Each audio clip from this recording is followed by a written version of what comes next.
मनुष्य होने के नाते जब जब हमारे सांसारिक पथ में या आध्यात्मिक पथ में कोई भी अवरोध आए, उन अवरोधों को हटाने के लिए, चाहे वो मोह का है, दुखों का है, अज्ञानता का अवरोध है, हमें संत महापुरुषों का संग करना चाहिए।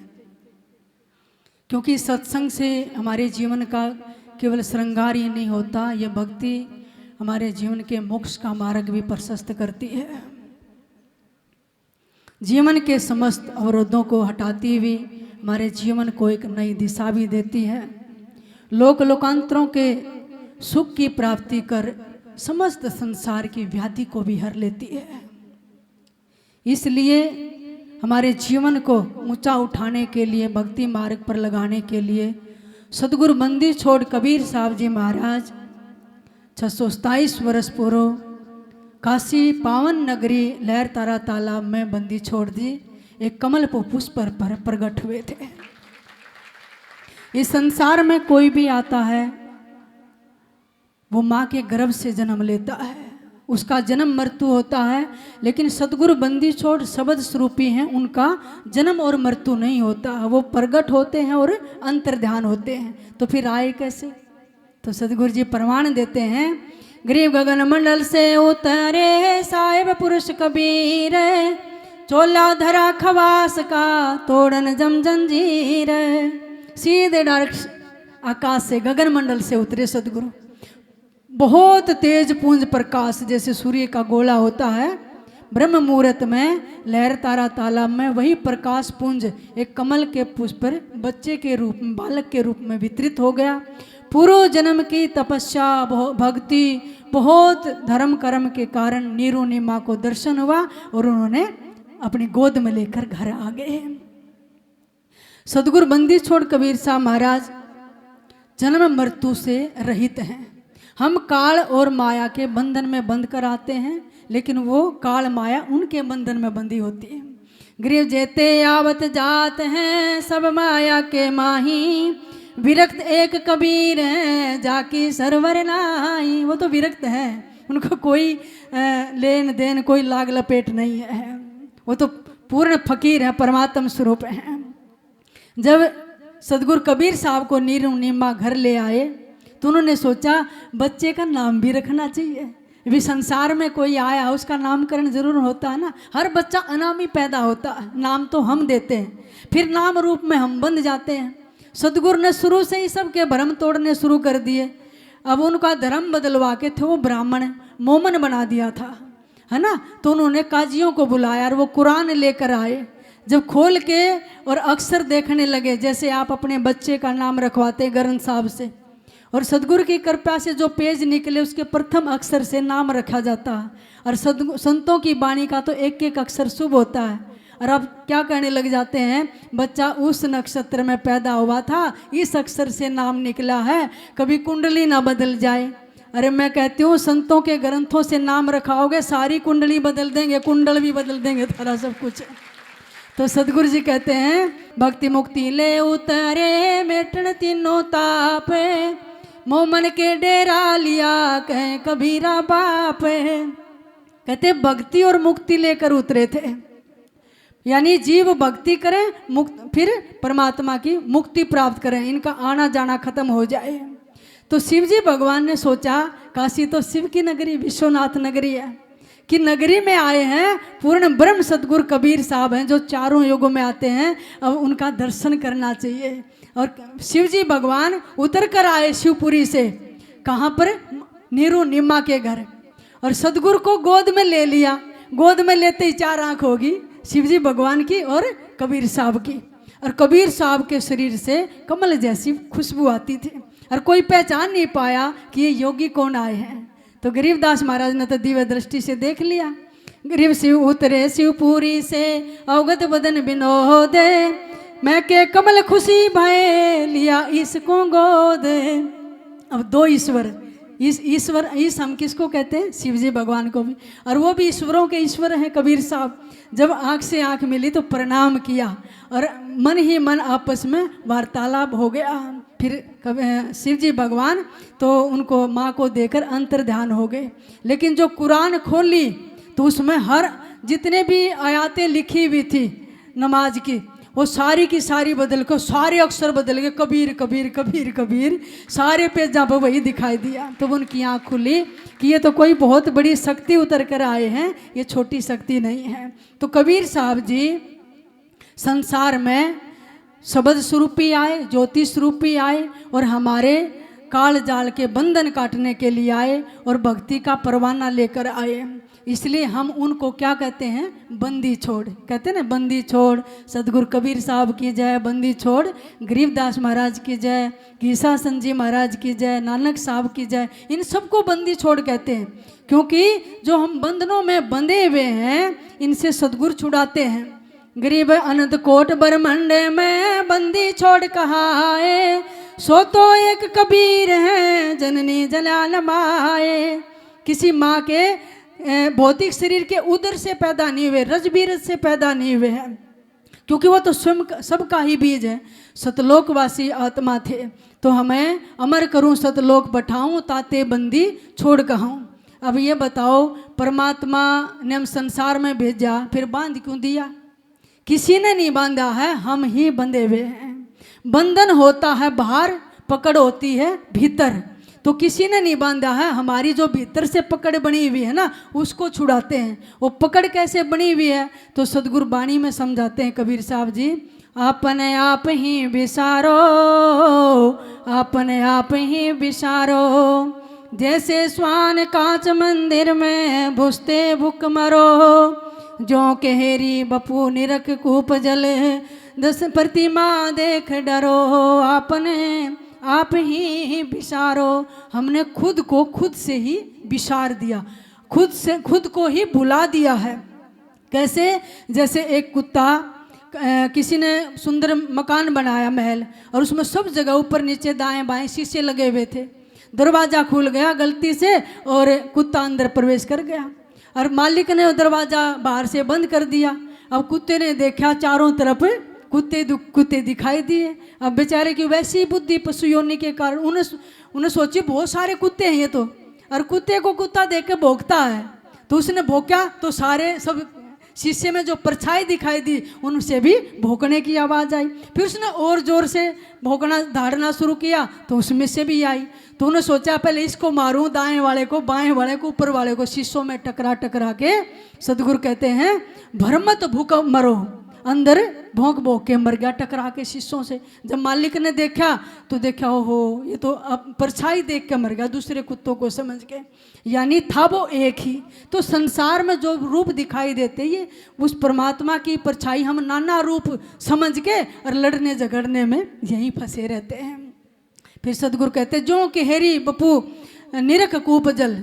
अब जंगल से शेर जा रहा था, रास्ते में आगा कुआं, को कोठी पे चढ़ के और कुएं में झांक कर शेर देखने लग गया।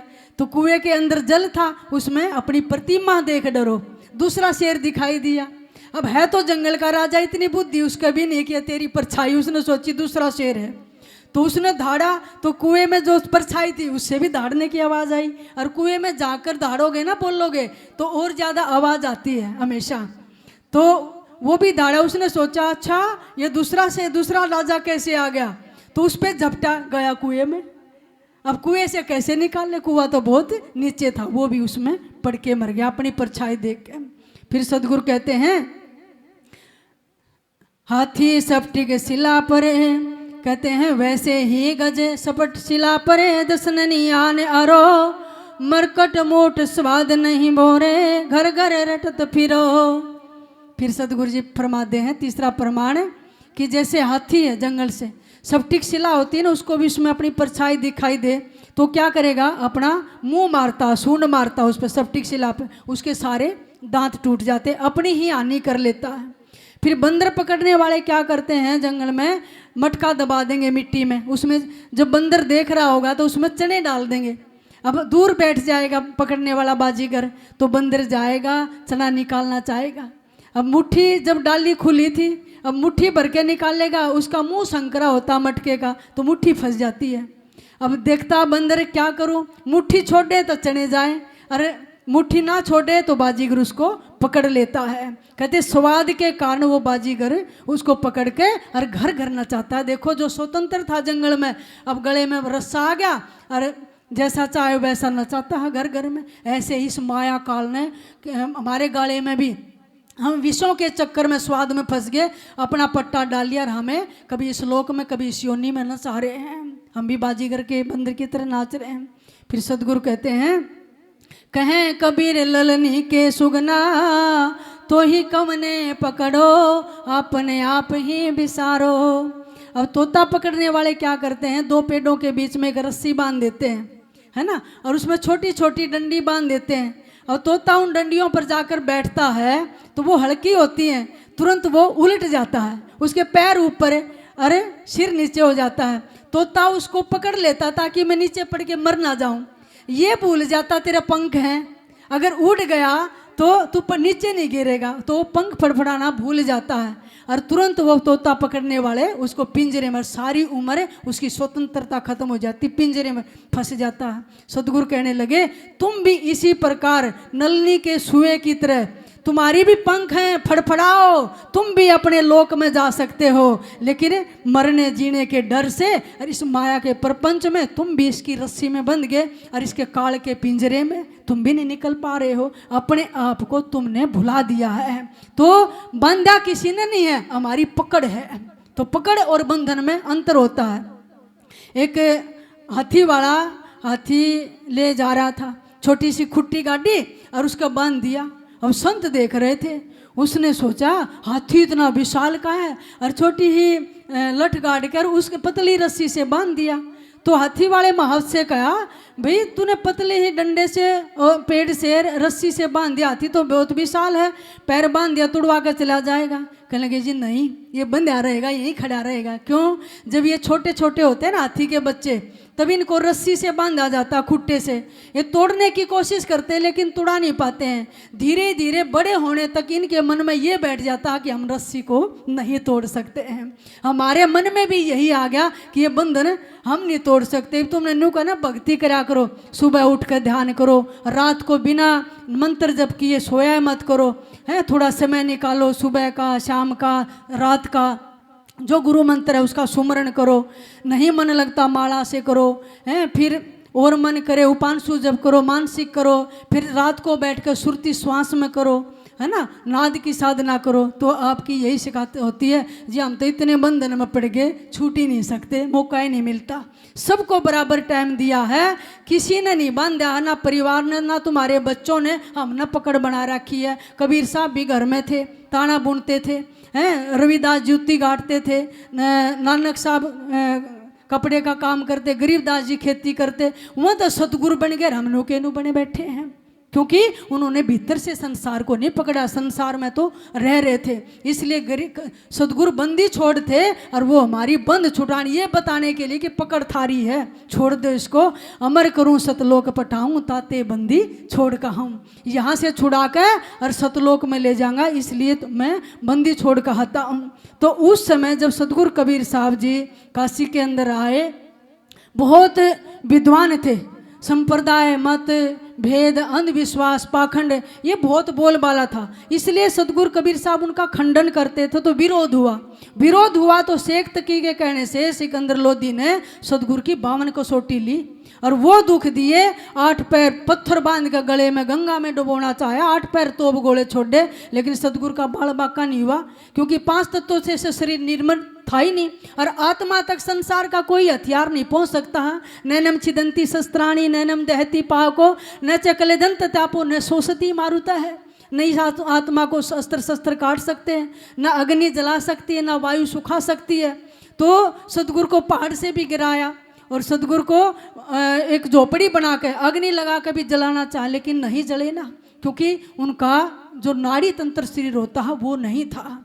ना सदगुरु जननी जना जाके न माय न बाप पिंड ब्रह्मण से रहित है, ना वह तीनों ताप से रहित थे। वो तो हमारे ताप मेटने के लिए आए थे। तो उस समय सदगुरु कबीर साहब का बहुत विरोध शुरू हो गया था। तो सदगुरु ने प्रचार किया अपनी संत मंडली लेकर, भी भक्ति का रास्ता बताएंगे। गांव गांव गए सदगुरु एक एक नगर में गए पैदल चलते, एक भैंसा रखते थे, उस पर अपने जो आसन बासन है वो लाद कर रखते। उस समय सदगुरु रामानंद जी भी थे। तो एक बार दक्षिण भारत में तोताद्री मठ है रामानुजाचार्य संप्रदाय का, वहाँ गए। वहाँ पर बहुत बड़ा भंडारा था, बड़े बड़े विद्वानों की सभा लगी थी। तो स्टेज लगी हुई थी, उस पर बड़े बड़े विद्वान बैठे थे, चारों वेदों से मंत्र उच्चारण कर रहे थे।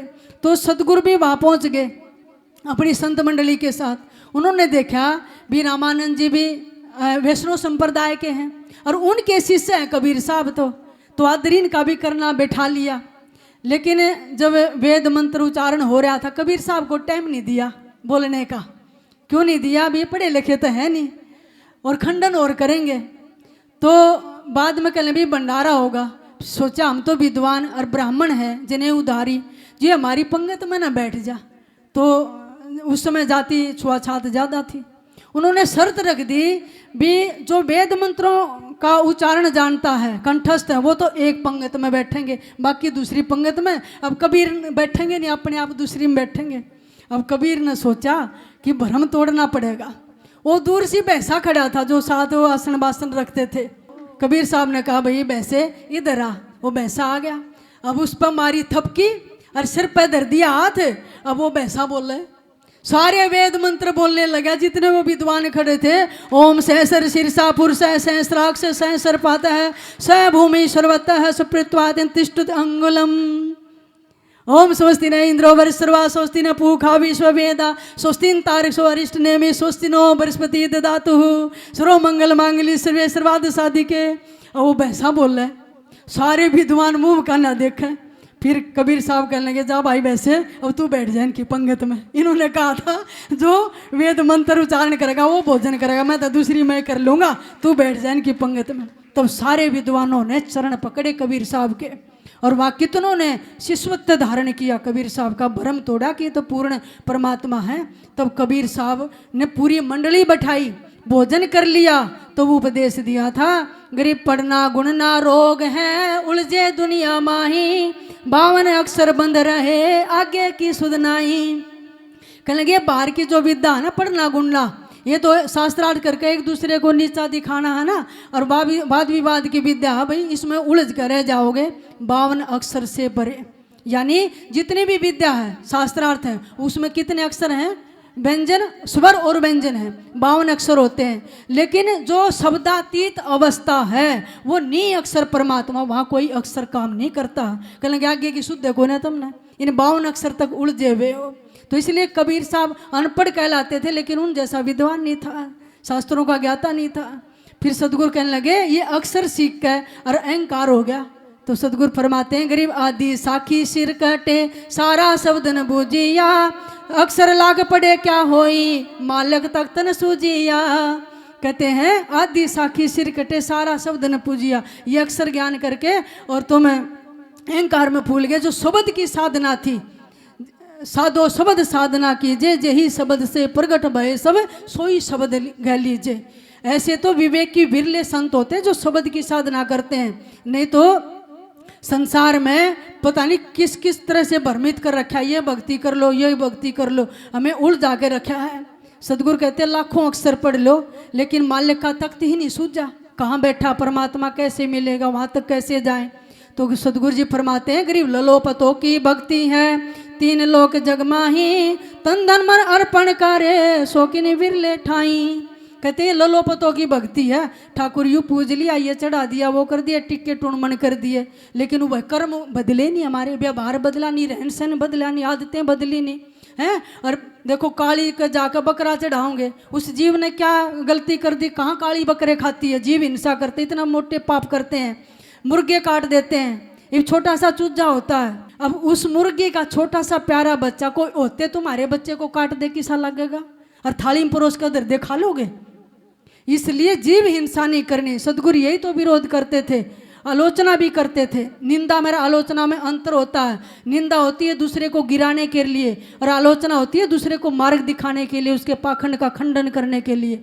इस मरण में घट में परमात्मा की ज्योति जड़ी हुई है। यही समझाने के लिए सदगुरु कबीर साहब जी इस धरा पर आए, सच्ची भक्ति बताई, पाखंड को अंधविश्वास को दूर किया। जय पोरे मन है सतगुरु नाम कबीर, जय पोरे मन सतगुरु नाम कबीर, जय पोरे मन सतगुरु नाम कबीर, सतगुरु नाम कबीर, जय पोरे मन सायब नाम कबीर, जय पोरे मन सायब नाम कबीर। एक समय गुरु बंसी बजाई कालंदी के तीर, एक समय गुरु बंसी बजाई कालंदी के तीर। सुर नर मुनि जन थकत भये हैं, सुर नर मुनि जन थकत भये हैं, थम गया यमुना नीर, जय पोरे मन सतगुरु नाम कबीर, जय पोरे मन सतगुरु नाम कबीर, सतगुरु नाम कबीर, जय पोरे मन सायब नाम कबीर, जय पोरे मन सतगुरु नाम कबीर। काशी तज गुरु आए मगर को, ओ काशी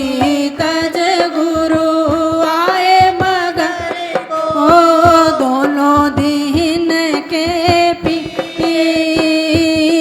कोई गाड़ कोई अग्नि जरावे, कोई गाड़ कोई अग्नि जरावे, टोया ना पाया शरीर, जय पोरे मन सतगुरु नाम कबीर, जय पोरे मन सतगुरु नाम कबीर, सतगुरु नाम कबीर, जय पोरे मन सायब नाम कबीर, जय पोरे मन सायब नाम कबीर। चार दाग से सतगुरु न्यारे, चार दाग से सतगुरु न्यारे, अजर अमर है शरीर, जगन्नाथ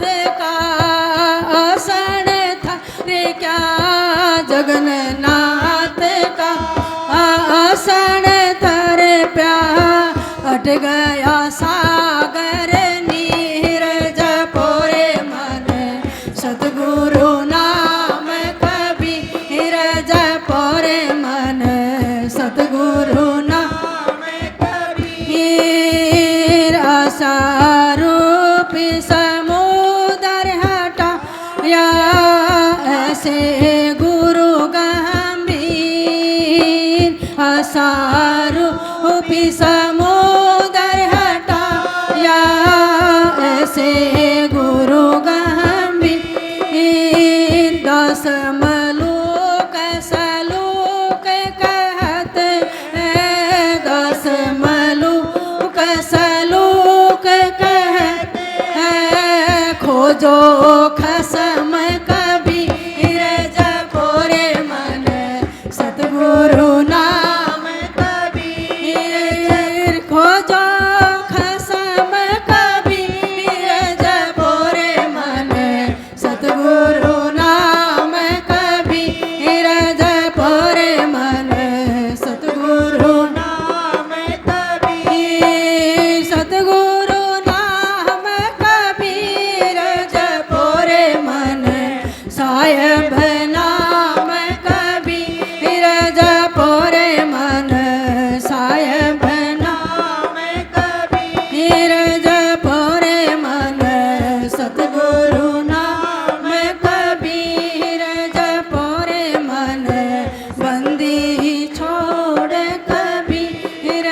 पोरे मन बंदी छोड़ कभी।